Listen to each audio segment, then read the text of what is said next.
Hello, and thank you for joining us in our series about Catholic women. I'm Jenny Zahner, and today we'll be talking about St. Cecilia, or St. Cecily, who is the patron saint of music and musicians, poets, and singers.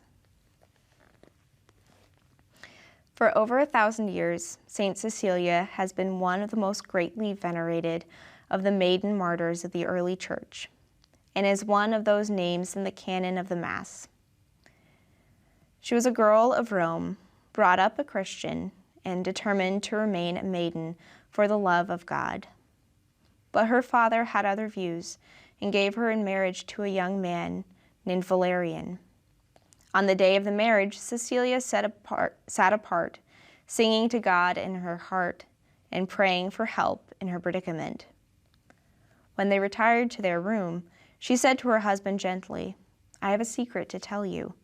You must know that I have an angel of God watching over me. If you touch me in the way of marriage, he will be angry and you will suffer.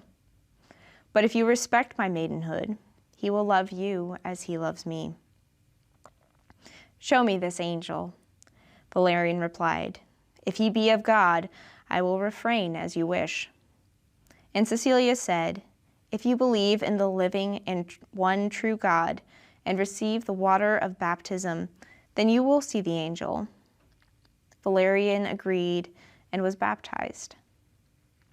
Then he returned to Cecilia and found standing by her side an angel who put upon the head of each a chaplet of roses and lilies. From that time forth, Valerian and his brother gave themselves up to good works. Because of their zeal in burying the bodies of martyrs, they were both arrested. The prefect before whom they were brought began to cross-examine them. Valerian testified that he and his brother were under the charge of Jesus Christ, the Son of God, who could impart to them his own wisdom. The prefect told him to go tell the court if he would sacrifice to the gods and go forth free. Tiberius and Valerian both replied, "No, not to the gods, but to the one God, to whom we offer sacrifice daily." They were accordingly condemned to death and were beheaded. With them perished a man called Maximus, who had declared himself a Christian after witnessing their fortitude. Cecilia, in turn, was called on to repudiate her faith. Instead, she converted those who came to induce her to sacrifice. And when Pope Urban visited her at her home, he baptized over 400 persons there.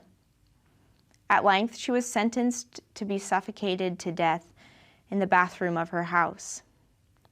But though the furnace was fed with 7 times its normal amount of fuel, Cecilia remained for a day and a night without receiving any harm, and a soldier was sent to behead her. He struck at her neck 3 times, but she was not dead and lingered 3 days, during which she formally made over her house to Urban and committed her household to his care. She was buried next to the papal crypt in the catacomb of St. Callistus.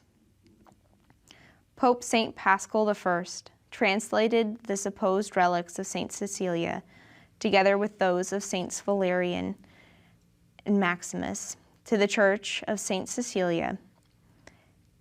In 1599, a cardinal, in repairing the church, reinterred the relics of the 4 martyrs, the body of Cecilia being alleged to be then still incorrupt and complete.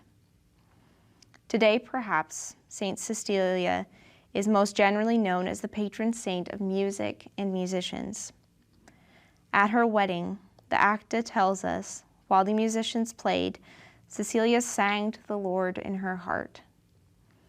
In the later Middle Ages, she was represented as actually playing the organ and singing aloud, glorifying the Lord. Thank you for joining us.